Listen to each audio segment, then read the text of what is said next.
कहते हैं कुछ जगहें वक्त के साथ मिट नहीं जाती, बल्कि खुद वक्त को थामकर खड़ी रहती हैं, एक ऐसे रहस्य के साथ जो कभी सुलझ नहीं पाता। ऐसी ही एक जगह थी उत्तराखंड के एक छोटे से गांव बैराटी की सीमा पर स्थित एक पुरानी हवेली, जिसे लोग आज भी अघोरी हवेली कहते हैं। ये हवेली किसी जमाने में एक तांत्रिक राजा की थी, जिसने अपनी सत्ता को अमर बनाने के लिए न केवल नियमों की बल्कि प्रकृति की सीमाओं की भी अवहेलना की थी। उस हवेली की दीवारों में सिर्फ ईंट और पत्थर नहीं थे, उनमें कैद थी वो चीखें जो इंसानों की नहीं थीं, वो आहें जो ना दिन सुन सकता था न रात समझ सकती थी। बैराटी के लोग कहते हैं कि जब रात के तीसरे पहर हवेली की ओर हवा चलती है तो उसमें लाशों की गंध आती है। जब कोई उस हवेली के पास से गुजरता है तो लगता है जैसे जमीन कुछ कह रही हो, जैसे किसी की आंखें छुप कर तुम्हें देख रही हो। करीब 150 साल पहले इस हवेली का निर्माण हुआ था। इसका नाम पहले सौरभ निवास रखा गया था, लेकिन ये नाम बस कुछ वर्षों तक ही जीवित रहा। चंद्रवीर सिंह, जो उस समय के छोटे साम्राज्य देवलगढ़ का शासक था, उस हवेली का मालिक था। चंद्रवीर बाहरी तौर पर एक धार्मिक और शांत राजा था, लेकिन उसके भीतर भरे थे भयावह अंधकार के बीज। उसे मृत्यु का भय था, इतना अधिक कि उसने जीवन से मोह की हर सीमा पार कर दी। एक दिन वो बनारस के एक मेले में एक अघोरी से मिला, जिसका नाम कोई नहीं जानता, लेकिन उसकी आंखें जलती थीं और उसकी आवाज जैसे किसी गुफा से आती हो। उस अघोरी ने चंद्रवीर को बताया कि अगर वो पंचभूत यज्ञ को पूरा कर ले तो मृत्यु उसे छू भी नहीं पाएगी। यज्ञ के लिए 5 निर्दोष आत्माएं चाहिए थीं, एक ब्राह्मण बालक, एक कुमारी कन्या, एक शुद्ध गौ, एक नवजात शिशु और एक ऐसा व्यक्ति जो स्वयं बलिदान के लिए प्रस्तुत हो। राजा ने इन 5 को एक एक करके इकट्ठा किया। उसने ब्राह्मण के 10 वर्षीय बेटे को विद्यादान के बहाने बुलाया, एक कन्या को विवाह का वादा देकर फुसलाया, गौ को मंदिर से उठवाया, नवजात को राजमहल के चिकित्सालय से छुड़वाया और बलिदान के लिए स्वयं को प्रस्तुत किया। लेकिन वो जानता था कि वो स्वयं मरेगा नहीं, उसका प्रतिरूप मरेगा। यज्ञ की रात को पूरा राजमहल काले वस्त्रों में ढका गया।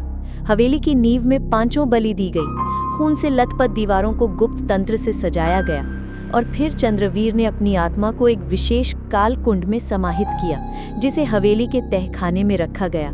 यज्ञ पूरा हुआ, तांत्रिक ने मृत्यु को बुलाया और उसे आदेश दिया, इस आत्मा को कभी मत छूना। लेकिन जिस आत्मा को मारा गया था, उसकी पीड़ा वहीं अधूरी रह गई।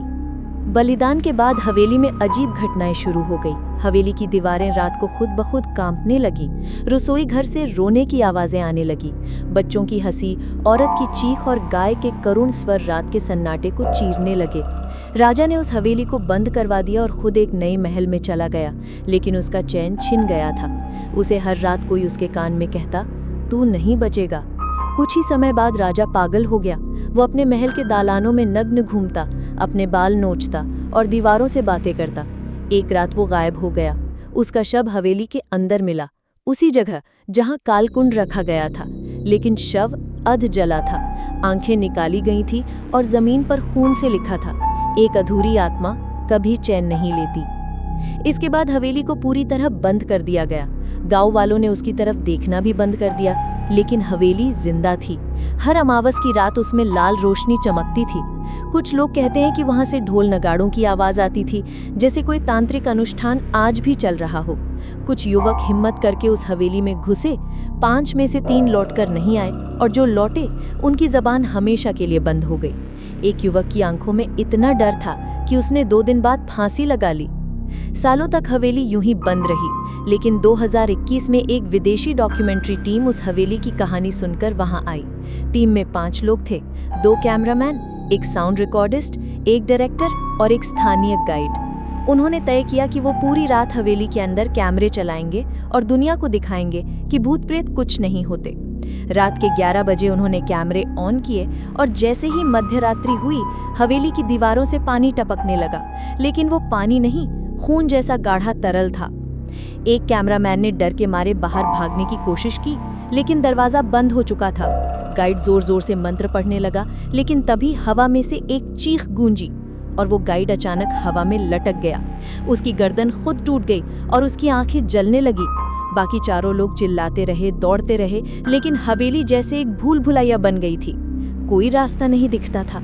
तभी एक कमरे में कालकुंड मिला, वही जिसमें राजा की आत्मा कैद थी। डायरेक्टर ने जैसे ही उस कालकुंड को छुआ, उसके शरीर में आग लग गई। उस रात केवल एक व्यक्ति जिंदा लौटा, साउंड रिकॉर्डिस्ट, लेकिन उसका चेहरा जला हुआ था और वो बार बार एक ही वाक्य कह रहा था, वे जाग गए हैं, अब कोई नहीं बचेगा। उसके बयान के बाद सरकार ने उस हवेली को प्रोहिबिटेड जोन घोषित कर दिया। चारों तरफ कांटेदार तार लगा दिए गए और पुलिस चौकी बना दी गई। लेकिन 1 साल बाद वहां काम कर रहा एक कांस्टेबल अचानक लापता हो गया। उसकी राइफल वहीं पड़ी थी, लेकिन उसकी वर्दी हवेली के अंदर एक खोपड़ी के पास मिली। गांव वाले आज भी उस हवेली की दिशा में नजर नहीं उठाते।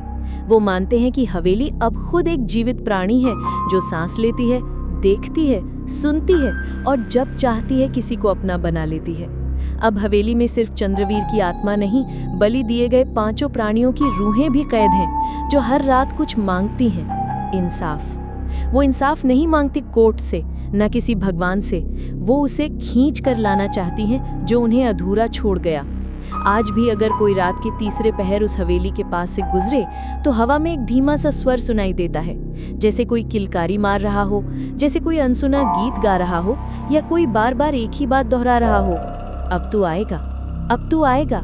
और अगर कोई उस आवाज को सुन लेता है तो वो धीरे धीरे बदलने लगता है। उसका चेहरा अजीब हो जाता है, उसकी आंखें लाल हो जाती हैं और उसकी रातें फत नहीं होती। उसे सपनों में वही हवेली दिखती है और एक दिन वो उस हवेली की ओर चल पड़ता है, जैसे किसी ने उसे बुलाया हो। कुछ लोग कहते हैं ये सब कल्पना है, कुछ लोग मानते हैं कि ये एक शापित जमीन की कहानी है, लेकिन जो लोग वहां गए वो कभी वापस नहीं आए, या अगर आए तो इंसान नहीं रहे।